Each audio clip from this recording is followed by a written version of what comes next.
하나님은 절대적인 능력과 그리고 10가지 기적을 통해서 세상의 강력한 왕 바로를 제압하셨습니다. 하나님께서는 마지막 맏아들의 재앙으로 바로의 마음을 돌려놓으시죠. 이 사건을 통해 주님께서는 유월절 규례를 제정하십니다.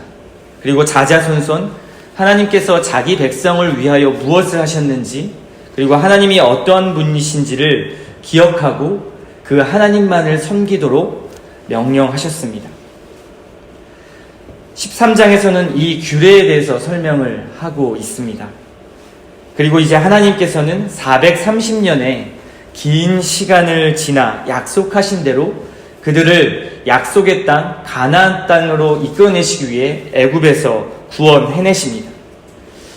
이스라엘 백성들은 장정만 60만 명이 넘는 그러한 많은 사람들, 그리고 가족들, 그리고 재물들까지 가지고 가나안의 여정을 시작하게 되죠. 심지어 이방인이었던 잡족들까지도 그 여정에 함께 했다고 말하고 있습니다.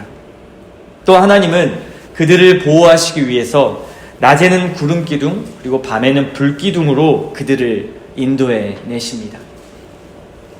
이 출애굽 이야기는 정말로 아름답고 스펙타클한 그런 구원의 이야기입니다. 또 하나님께서 진정한 왕이시다. 바로가 진정한 왕이 아니라 우리의 진정한 왕은 하나님이시다라는 그러한 사건을 보여주는 것이 바로 이 출애굽의 이야기입니다.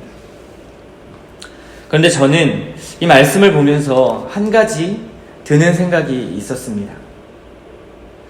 실제로 이집트에서, 그러니까 애굽에서 탈출한 그 이스라엘 백성들의 삶이 행복해졌는가라는 것입니다. 애굽에서 나오긴 나왔는데 그들의 삶은, 그들에게 주어진 삶은 행복했는가라는 것입니다.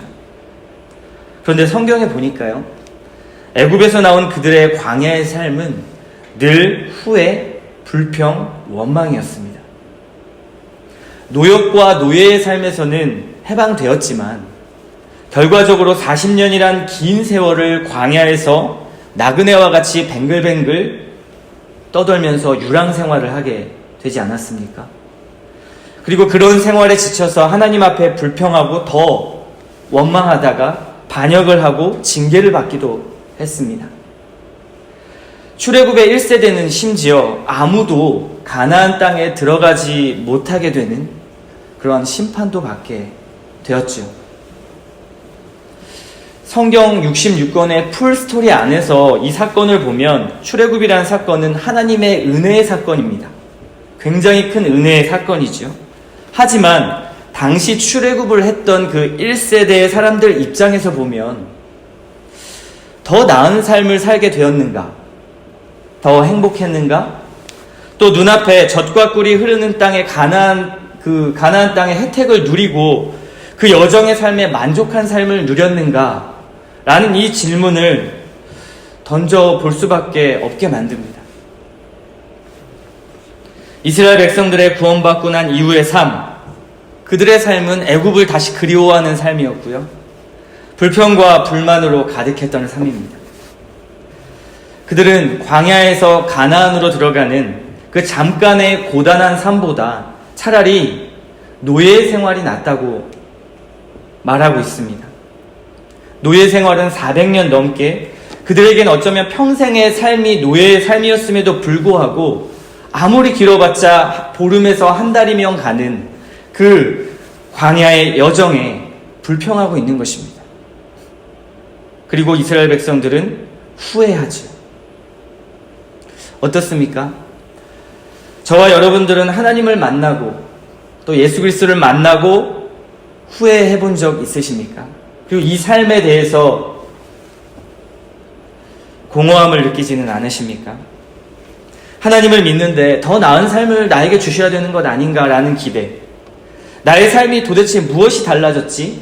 라는 이러한 고민, 또 더 힘들고 어려운 일들만 나에게 더 많아지는 것 같고 어찌 보면 더 나아지는 삶이 아닌 것 같다라는 그러한 생각이 들 때가 많이 있을 것입니다. 여러분도 이와 같은 고민을 하실 것입니다. 오늘 본문을 보면 하나님께서는 기본적으로 인간은 죄의 본성으로 가득하다라는 것을 보여주십니다. 그래서 하나님의 역사하심을 눈과 귀, 몸으로 경험했던 이스라엘 백성들의 그러한 후회와 원망을 볼 수 있습니다. 그래서 하나님께서는 가나안 땅으로 가는 여정의 출발에서부터 그들의 후회와 불평의 마음을 이미 아셨기 때문에 가나안에 가는 방향도 바꾸어서 인도하셨습니다. 무슨 말이냐면 필연적으로 전쟁을 해야만 했던 가까운 경로 블레셋의 땅으로 인도하시지 않고요. 조금 더 먼 그리고 험한 홍해를 낀 광야의 길로 인도하셨습니다. 왜냐하면 이스라엘 백성들이 전쟁으로 인해 불평을 할까, 애굽으로 다시 돌아갈까 한다고 성경은 기록하고 있습니다. 허나 실제 광야의 여정을 보게 되면 이스라엘 백성들은 끊임없는 후회와 불평으로 가득했죠. 전쟁을 하지 않았음에도 불구하고 그들은 끊임없이 불평했습니다. 그 내용이 14장 오늘 말씀에 주권적인 하나님의 역사인 이 10가지 재앙을 경험한 직후에 이제 홍해 앞에서 첫 위기를 만났을 때 그들의 태도와 말을 보면 알 수 있습니다. 그래서 본문 14장 10절부터 13절까지 말씀을 한번 보십시오. 거기서 이렇게 말씀합니다. 바로가 가까이 올 때에 이스라엘 자손이 눈을 들어본즉 애굽 사람들이 자기들 뒤에 이른지라. 이스라엘 자손이 심히 두려워하여 여호와께 부르짖고 그들이 또 모세에게 이르되 애굽에 매장지가 없어서 당신이 우리를 이끌어내어 이 광야에서 죽게 하느냐. 어찌하여 당신이 우리를 애굽에서 이끌어내어 우리에게 이같이 하느냐. 우리가 애굽에서 당신에게 이른 말이 이것이 아니냐. 이르기를 우리를 내버려 두라. 우리가 애굽 사람을 섬길 것이라 하지 아니하더냐. 애굽 사람을 섬기는 것이 광야에서 죽는 것보다 낫겠노라. 이 말씀에선 계속해서 우리를 애굽에서, 애굽 사람이 애굽에서 라는 말이 계속 반복됩니다. 애굽을 그리워하는 것이죠. 그들의 후회는 두려움 때문이었습니다. 죽음에 대한 두려움이었고 그들 뒤에 바로왕이 있다는 사실에 떨었습니다. 본문에서 발견하는 흥미로운 것 중에 하나는요, 바로왕도 후회했다라는 사실입니다. 모세를 통해 하나님의 말씀을 들었던 것을 후회하는 것이죠. 10가지 재앙을 맞고도 정신을 차리지 못한 바로의 모습이었습니다. 그것이 14장 5절의 말씀입니다. 그 백성이 도망한 사실이 애굽 왕에게 알려짐에 바로와 그의 신하들이 그 백성에 대하여 마음이 변하여 이르되 우리가 어찌 이같이 하여 이스라엘을 우리를 섬김에서 놓아 보내었는가 하고, 하나님의 말씀을 들은 것을 이스라엘 백성들만 후회했던 것이 아니라 이방인이었던 바로 왕도 후회했습니다. 살아계신 하나님의 엄청난 기적을 보고도 이스라엘 백성들을 놓아준 것을 후회하고 애굽의 군대를 보냈던 것이죠. 하나님의 백성이었던 이스라엘 백성, 그리고 애굽의 왕 바로도 하나님의 말씀과 하나님의 역사 앞에 모두 후회하고 과거로 돌아가기를 원하는 것입니다. 왜 이런 현상들이 일어났던 것일까요? 자신들의 눈앞에 보여진 불이익과 그리고 욕심이 보였기 때문입니다. 사실 바로에겐 하나님께서 애굽을 전멸하시지 않은 것도 은혜였습니다. 10가지 재앙을 통해 여러 가지 그들에게 재앙을 부으셨지만 애굽을 전멸하실 수도 있었던 것 아닙니까? 그리고 이스라엘 백성들을 구출해내실 수도 있으셨죠. 하지만 주님은 그렇게 하시지 않으셨습니다. 바로의 입장에서는 노예를 빼앗긴 것이 자기에게 가장 큰 손해라고 생각을 했고 이해할 수 없는 처사였기 때문에 다시 애국 군대를 보냈던 것입니다. 또 광야로 나온 이스라엘 백성들은 어떻습니까? 그들의 광야에서의 생존 싸움, 그리고 나타나는 작은 어려움들이 하나님께서 베푸신 그 은혜를 하나님이 저주한 고통으로 바꿔버렸습니다. 그렇게 오해했던 것이죠. 은혜를 저주로 생각하는 이스라엘 백성들의 모습이었습니다. 15장에서도 말씀을 잘 보면 이스라엘 백성들은 극적으로 홍해를 건넜습니다. 은혜 가운데 건넜지요. 하나님께서 말씀하지 않으셨습니까? 너희는 가만히 있어. 내가 그들과 싸우는 것을 너희가 보라. 너희가 할 것이 없다. 구원은 나의 주권적인 역사다라는 것을 하나님은 말씀하셨습니다. 그리고 홍해를 건넜지요. 애굽 군대가 바다에서 수장되는 것을 두 눈으로 목격했습니다. 하나님께서 우리와 함께 계시고 우리를 보호한다라는 사실을 보았습니다. 그리고 모세와 미디암을 통해서 함께 찬송하고 주님을 높여드리는 장면이 15장의 내용입니다. 그런데 15장 말미에 22절 이후에 보면 그들이 홍해를 건넌 후에 광야로 들어가서 3일 동안 물을 찾지 못해서 곧바로 원망과 불평을 하는 것을 볼 수 있습니다. 홍해 앞에 섰던 이스라엘 백성들, 그리고 하나님을 원망했던 것들, 그 이후에도 이어지는 끊임없는 불평과 후회. 이들은 왜 도대체 하나님의 마음을 이토록 모르는 것일까요? 그들의 마음에는 앞으로 주실 가나안 땅보다 현재 주어진 불편함에 후회하고, 심지어 하나님의 손길에서 벗어나 세상의 통치를 받아도 내가 조금 편하고 유익하면 괜찮다라는 생각들이 있었기 때문입니다. 스스로 설 줄 모르고 늘 얻어 터져서 먹여주기만 하면 주인에게 순종하도록 길들여진 그 노예와 같았던 이스라엘 백성의 사람들이 구원을 받았음에도 불구하고, 생명과 자유를 얻었음에도 불구하고 그것이 행복인 줄 모르는 것입니다. 사람들은 하나님을 섬기고 말씀에 순종하는 것이 구속된 삶이요 자유가 없는 삶이라고 말합니다. 늘 얽매여 있다고 생각을 하죠. 평생 신에게 노예처럼 순종만 하다가 하나뿐인 인생 즐겨보지도 못하고 끝난다 라고 생각하는 사람들이 많습니다. 인생을 소비한다고 생각하는 것이죠. 과연 그럴까요? 정작 사람들은 하나님을 떠나 진정한 자유를 누리지 못합니다. 먹을 것에 생존에 얽매이게 되지요. 먹여주고 재워주고 눈앞에 당장 죽지 않을 만큼의 생활만 되면 안전하다고 생각하고 그것이 자유라고 생각합니다. 이것이 이스라엘 백성들의 모습이고 우리들의 모습입니다. 이런 어리석음 때문에 하나님께서는 광야라는 그 훈련의 시간을 통해 이들을 단련하시죠. 짧은 여정의 길이 40년이나 늘어난 것입니다. 끊임없이 불평과 원망이 터져나오는 이 이스라엘 백성들의 모습들이 이런 모습이 우리의 모습이 아닐까 생각해 봅니다. 물론 하나님께 우리는 그리스도인이기 때문에 직접 불평하지 않을 수 있습니다. 그렇죠. 하나님은 왜 그러십니까? 라고 말하기보단 우리의 삶을 탓하고 우리의 환경을 탓하는 것으로 하나님을 원망하지요. 짜증과 원망, 감사한 마음이 없는 투박하고 메마른 삶의 나의 모습을 한번 돌아보십시오. 하나님 없는 열심을 내고 있지는 않으십니까? 하나님 없는 인정과 평강을 추구하는 모습이 여러분들에게 있지는 않습니까? 이것이 애굽으로 다시 돌아가려는 그 이스라엘의 후회하는 모습과 같다라는 사실을 잊지 마십시오. 우리는 착각할 때가 많습니다. 하나님 믿고 애굽에서 구원을 얻었으면 모든 것이 다 나의 뜻대로 그렇게 순조롭게 이루어져야 한다고 생각하는 것입니다.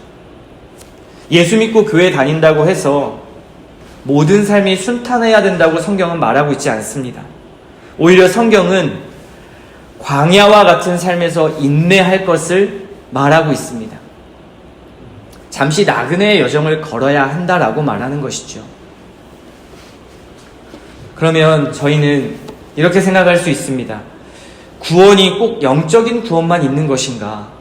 우리의 삶은 하나님께서 팽개치셨다는 말인가? 라는 고민이 들 수 있죠. 그런데 성경을 보면 절대 그렇지 않습니다. 하나님께서는 이스라엘 백성들의 삶, 광야에서의 삶을 한순간도 놓치지 않으시고요. 지키고 보호하셨습니다. 어떻게 하셨습니까?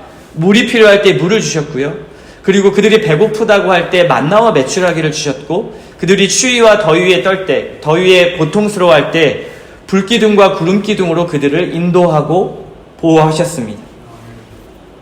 외부의 침략으로부터 그들을 보호하셨고요. 승리하게 하셨습니다. 이스라엘의 구원은 영적인 구원과 삶의 구원 모두를 포함하고 있습니다.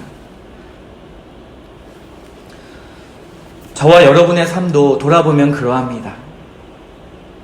하나님께서 여태까지 우리의 삶을 인도하셨고 여러분들을 지키셨습니다. 여러분들에게 천국의 티켓만 준 것이 아니라 여러분들의 삶을 끊임없이 돌아보시고 인도하셨단 말입니다. 그러면 무엇이 문제의 본질입니까? 무엇이 우리가 행복을 느끼지 못하고 그것에 자족하는 삶을 살지 못하는 이유가 무엇인가요? 우리의 인생의 전반을 통치하시는 하나님을 신뢰하지 못하기 때문입니다. 하나님의 계획과 하나님의 섭리를 받아들이지 못하고 모든 것을 내가 원하는 대로 100% 완벽하게 만들어 주어야만 만족하는 나의 욕심 때문입니다. 이것이 성경은 교만이요 불신앙이라고 말하고 있습니다. 일이 잘 풀리면 하나님의 은혜지만 일이 잘 풀리지 않으면 은혜가 아니라 고통이라고 생각하는 것입니다. 이것이 이스라엘의 마음이었습니다. 그들의 생존 본능과 그리고 그들의 욕심이 신이 되어서 하나님보다 그것을 더 중요하게 여긴 것이죠. 저와 여러분의 후회와 불평 그리고 원망이라는 이 광야라는 삶의 문제보다 하나님을 축소하고 하나님을 더 크신 분으로 보지 못하는 문제, 이것이 우리가 행복하지 못한 문제입니다. 오늘 말씀을 통해 저와 여러분의 신앙을 돌아보았으면 좋겠습니다. 하나님을 신뢰하셨으면 좋겠습니다. 후회가 아닌 감사의 삶으로 변화되셨으면 좋겠습니다. 여러분, 삶에 감사할 것이 별로 없습니까? 우리의 삶의 구석구석을 보면 감사할 것이 참 많습니다. 바로와 같이 악함 속에 우리를 내버려 두지 않으시고 우리로 하여금 하나님의 말씀의 자리에 나오게 하시는 것, 이것이 얼마나 감사한 일입니까? 비록 이스라엘과 같이 우리가 후회할 때도 있습니다. 삶이 너무 각박하고 어려워서 하나님을 원망할 때도 있겠죠. 그러나 다시금 우리의 마음에 내가 이렇게 살면 안 되지, 그래도 주님 다시 의지하자라는 그 마음을 주시는 것, 그것 또한 우리가 얼마나 감사할 일 아닙니까? 하나님을 떠나지 않고 다시 하나님을 의지하려는 그 마음이 있는 것, 여러분이 이 자리에 있고 이 자리에 말씀을 듣는 것, 이것조차 얼마나 감사한 일입니까? 어쩌면 주님 때문에 조금 불편하고 대가를 지불해야 하는 삶의 수많은 일들을 만날 수 있습니다. 그 일을 통해서 하나님께서는 진정한 행복이 무엇인지 가르쳐 주시고 보게 해주시려고 하는 것입니다. 이것을 깨닫고 순종함이 이 땅에서 하나님의 나라를 누리는, 천국을 누리는 삶이라고 성경은 말하고 있습니다. 끝이 보이지 않는 광야의 여정길을 걷는 것 같지만 우리는 사실 천국의 다리를 건너고 있는 것입니다. 천국의 다리를 건너며 조금 어려운 일을 만났다고 해서 우리가 다시 지옥의 길로 돌아서는 것은 너무나 어리석은 일입니다. 보이는 것으로 우리 자신과 하나님을 평가하지 마십시오. 하나님은 지금도 저와 여러분을 위해 역사하고 일하고 계시는 신실하신 하나님이십니다. 이 하나님께 오늘도 기도하고 신뢰함으로 나아가는 이 아침 시간이 되시기를 바랍니다.